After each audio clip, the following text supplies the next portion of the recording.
When COVID struck, obviously our providers were under enormous pressure. It was something which was new to everybody.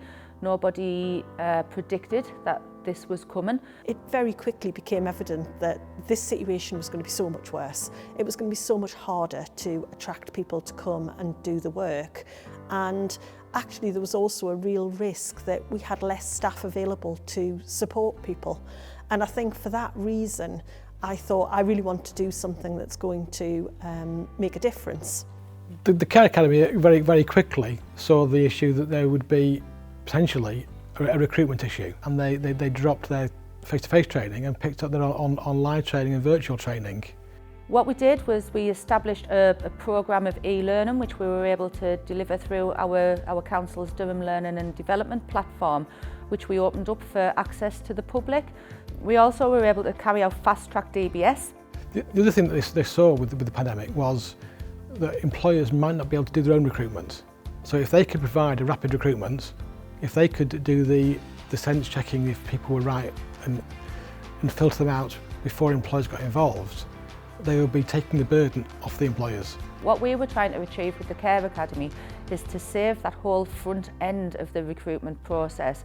We've obviously ascertained that these people are interested in working in care and they've already undergone the police check. So we were very soon in a position where we had a pool of staff who we were able to start to present to employers. My staff work extremely hard. They have back-to-back calls. They don't have any spare time to spend any leisure time with service users. For a lot of people, they were going to become very, very isolated if they weren't able to continue seeing family and friends and even people within the service where they were living. It's been challenging for the residents. You know, the residents aren't seeing their family. We have brought things in like Skype. And I think one of the positives for me is that for a lot of older people, they've had the opportunity to embrace technology and things like WhatsApp and Facebook and Messenger in a way that maybe they wouldn't have done otherwise.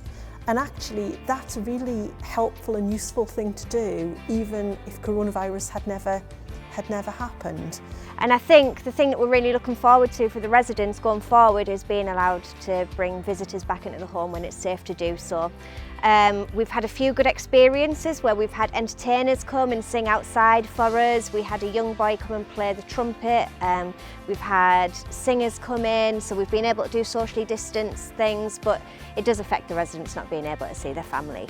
We would stay 2 meters apart if we were making any lunches, breakfasts, such like. But with regards to personal care, medication administration, you have to be within that 2 meters.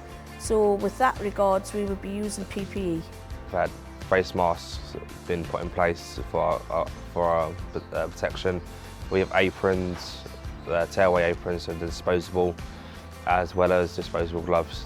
I think the transition as well for residents and staff with PPE, having to wear our masks all the time, gloves, aprons, especially for those residents with dementia, I think it can be quite confusing and difficult, but they are getting used to that. I think the other big positive that will come out of this is that it's raised the profile of adult social care, and so many more people now in the general public are starting to recognise the work that is done by adult social care workers. I think it has shown that the values within the care sector, despite having challenges at times, they've had a variety of advice given to them as to what they should be doing or shouldn't be doing. That's changed on a regular basis. They've kept pace with that. I think care homes have definitely maybe coped a little bit better because it's more hands-on, it's more sort of like person-centred in a care home. So I think it's nice that the care sector is now getting recognised for what, not just what we've done during this pandemic, but what we've always done.